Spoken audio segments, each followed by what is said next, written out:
All right, we got Chuck Oliver here giving us his A-Day report from this past weekend. Chuck? Yeah, I was down at Jordan-Hare, and the report from the Auburn spring game is the same as they should be from just about every other spring game.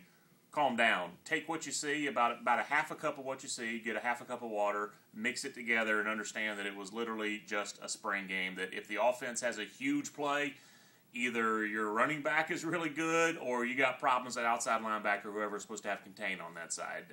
You're playing against yourself. And also, in spring, sometimes we get hung up on one or two huge plays, and understand that you're not going to win a conference like the SEC by making one or two huge plays if you're in the starting lineup. You've got to be a guy who is consistent every single play in all phases of the game. Perfect example is Quindarius Carr, wide receiver for Auburn, that came to the Plains with all kinds of preseason hype, and a kid coming out of high school that had 4 stars or 5 stars or 30 stars or whatever the number was.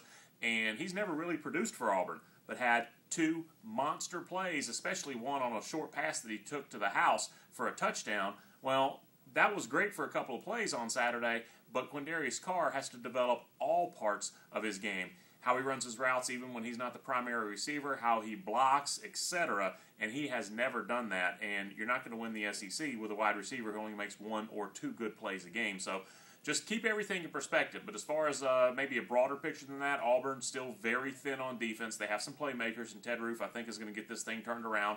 Offensively, Cam Newton, surprisingly, looked the worst out of all 4 quarterbacks, and I still think he's going to be the starting quarterback. It was just the situations where he was in the game, the down and distance, and some of the play callings. He didn't really have a chance to kind of show off his skill. So if you just look at the raw stats, Cam Newton was probably the least impressive of the 4 quarterbacks, and I still believe he will be the starter come August.